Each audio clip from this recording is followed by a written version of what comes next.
we're talking about the Adtech, what are we actually talking about?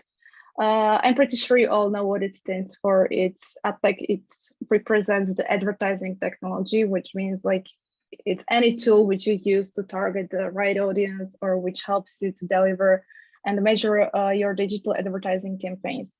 But when we're talking about the building retargeting audiences in Bloomreach, it's just one of the solutions we have from like Adtech topic available for you.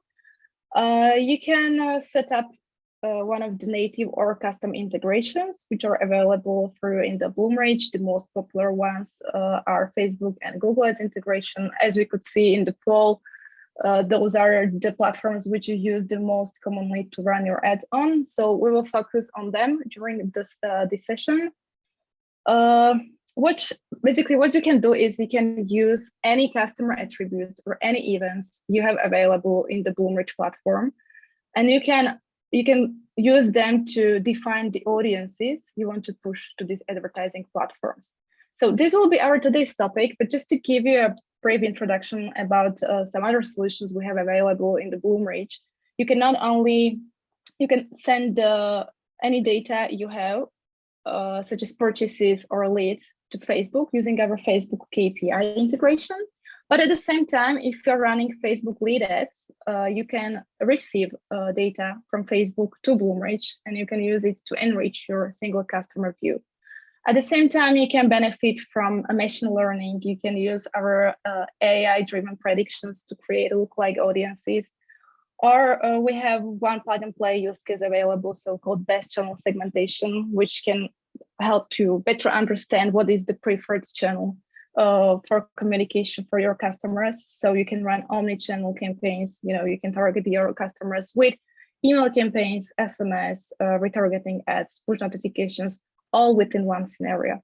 But basically, as I already mentioned, on today's session, we will focus on creating the retargeting audiences and the key benefits of this feature or this option in Bloomreach.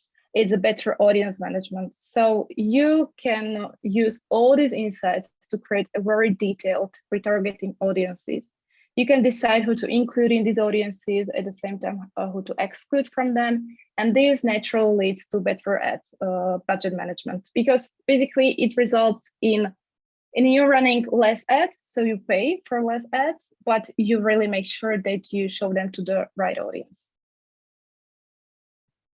So as already mentioned, we'll focus during the demo as well on the Google Ads and Facebook Ads integration, but the logic used is pretty much the same for any ads platform. These are the native integrations, which allows you to create scenarios in Bloomreach, and you can use these scenarios to generate remarketing audiences using any data you have on your customers, from the browsing behavior data, transactional data.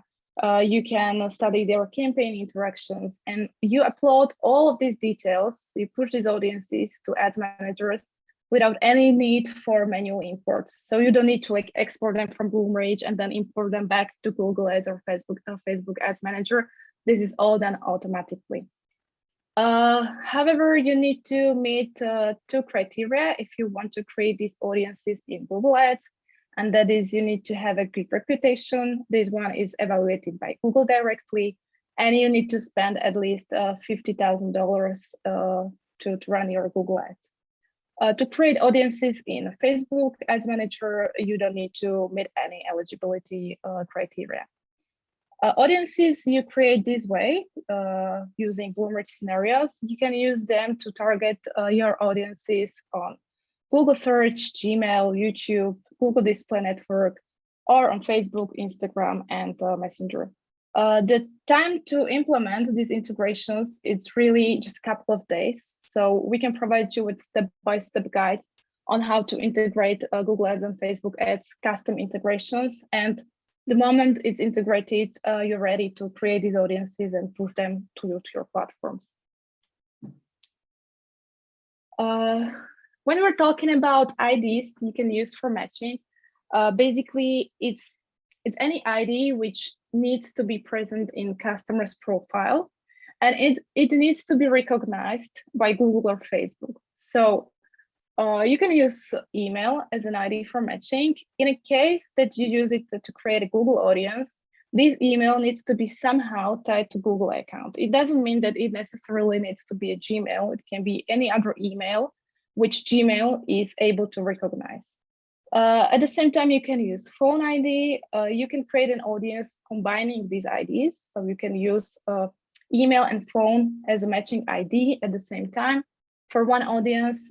If you want to use external ID, and this option is available only for Google Ads, you need to create a separate scenario. So you can create an audience where you would use email and external ID as an identifier. You would need to create two separate audiences.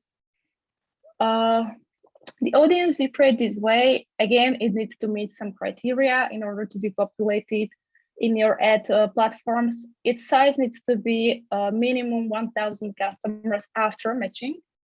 Once you create an audience and you push it to ads platform, if you go right away to your platform and check like what its size, quite often you can see the error that it's just too small to be populated.